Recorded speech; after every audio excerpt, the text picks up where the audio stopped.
कटेंगे कटेंगे ज्यादा भारी पड़ रहा है कि आपका जुटेंगे और जीतेंगे भारी पड़ रहा है? न्याय दे पाए न सम्मान दे पाए, भ्रष्टाचार, बेईमानी, लूट और पुलिस का तांडव, आतंक केवल ये दिया है इस सरकार कहीं ने। ना कहीं ऐसा नहीं लग रहा है कि इनका पीढ़ी आपकी पीढ़ी पे भारी है? अरे भाई, हिंदू समाज को बांट कौन रहा है?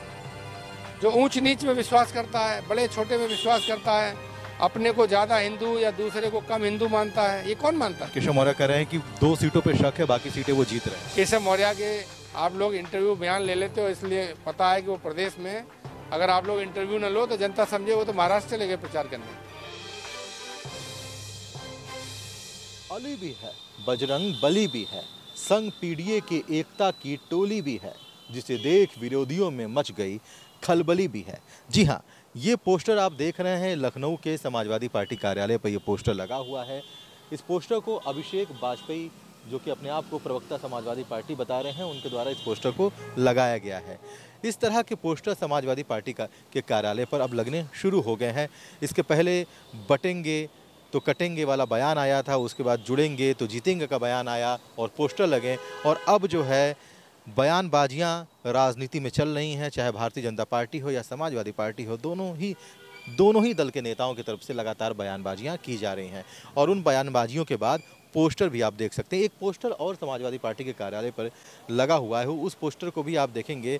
उस पोस्टर में लिखा हुआ है कि ना कटेंगे ना बटेंगे, पीडीए से जुड़ेंगे तो सफलता की उड़ान उड़ेंगे।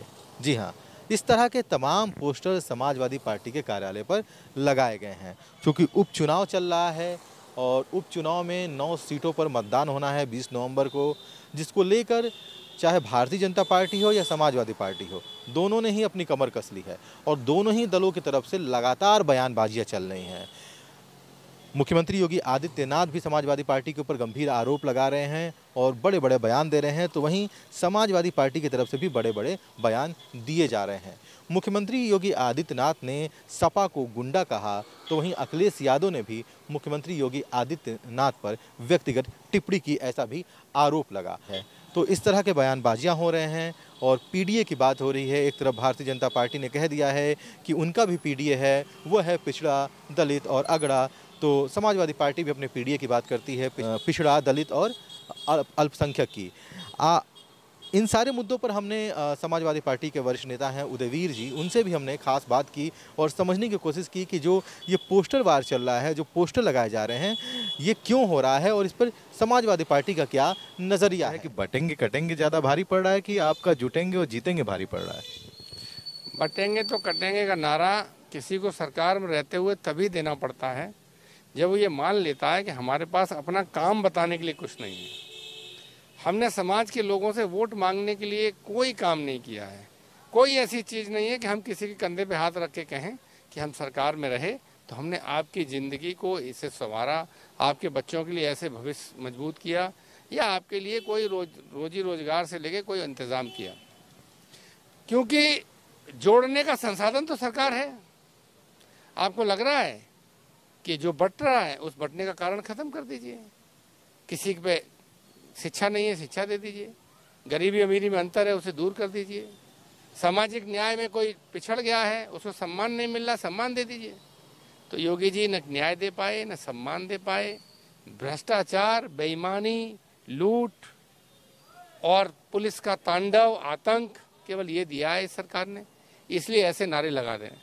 इसलिए इसका निश्चित तौर पर जो समाजवादी नारा है कि सबके लिए काम करेंगे, जो ज़्यादा संपन्न है, ज़्यादा समाज में आगे बढ़ गया उसका सहयोग लेंगे, और जो कमज़ोर रह गया उसकी मदद करेंगे, और दोनों को बराबर पे लाके और दोनों को साथ साथ चलने के लिए प्रेरित करेंगे, वही नारा। आपने पीडीए की बात की, पिछड़ा, दलित और अल्पसंख्यक, लेकिन अब भारतीय जनता पार्टी तो वो भी पीडीए की बात कर रही है, लेकिन पिछड़ा, दलित और अगड़ा की बात कर रही है।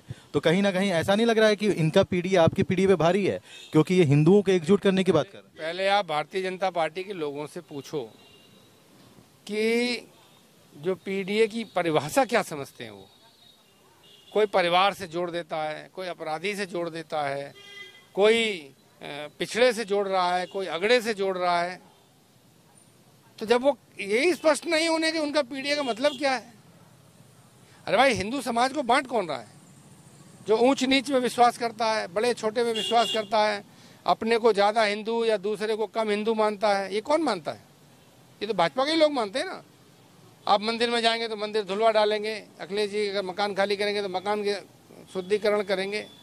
तो ये कैसा अगला पिछला इकट्ठा करेंगे? ये तो ना अगले के हैं ना पिछले के हैं। इन्होंने सबको ठगा है, सबके साथ राजनीतिक रूप से बेईमानी की है, केवल नारे दिए हैं। मैं पिछले एक हफ्ते से रिपोर्ट्स देख रहा हूँ। हाथरस में गुप्ता एक बेटा उसकी मृत्यु हो गई थी, लखनऊ में कमलेश तिवारी की हत्या हो गई थी। उनके परिजनों का मैंने इंटरव्यू देखा। वो कहते हैं ये चढ़ा के बच्चों को भावनाओं में बहा के केस करा देते हैं, लोगों की जान चली जाती, फिर लौट के उनका हालचाल लेने नहीं आते। तो ये दुनिया को क्या इकट्ठे करेंगे जो अपने कार्यकर्ताओं के साथ खड़ा नहीं हो सकता? जिनके साथ जो गलत हो गया, जिनके साथ दुर्घटना हो गई, वो भारतीय जनता पार्टी के वरिष्ठ नेताओं के चढ़ाने बढ़ाने से हुई, इनके उकसाने से हुई, उसकी भी जिम्मेदारी नहीं लेते। तो ये हमारे आपके लिए क्या करेंगे? उपचुनाव को लेकर बात करते हैं तो इधर डिप्टी सीएम केशव मौर्य कह रहे हैं कि 2 सीटों पर शक है, बाकी सीटें वो जीत रहे हैं। डिप्टी सीएम केशव मौर्य को तो कोई बुला ही नहीं रहा। मुख्यमंत्री योगी आदित्यनाथ ने अपने हाथ में चुनाव ले रखा है और उन्होंने अपने हाथ से लेके पुलिस को दे दिया है। भाजपा नेता कार्यकर्ताओं की ज़्यादा भूमिका नहीं है, कोई उन्हें पूछ नहीं रहा है। केशव मौर्य के आप लोग इंटरव्यू बयान ले लेते हो, इसलिए पता है कि वो प्रदेश में अगर आप लोग इंटरव्यू न लो तो जनता समझे वो तो महाराष्ट्र चले गए प्रचार करने। कोई पूछ नहीं रहा, न कहीं गिनती है न कहीं चल रही है। ऐसे ही थोड़ा बहुत समाजवादी पार्टी के बारे में बयान दे के अपने को चेहरा दिखाते रहते हैं। असलियत में योगी न किसी की सुन रहे हैं न समझ रहे हैं। और ये तो भारतीय जनता पार्टी के अंदर रहते हुए योगी आदित्यनाथ के दुश्मन है, ये सब जानते हैं। तो इसलिए योगी जी की पुलिस चुनाव लड़ रही है, लड़ा रही है, और हम लोग पुलिस को दादागिरी करने से रोकने में लगे हैं। जनता साथ है, जनता को मत डालने का मौका मिलेगा तो इतने भारी मतों से हार होगी कि योगी आदित्यनाथ जी शायद 2-4 दिन निकले ना।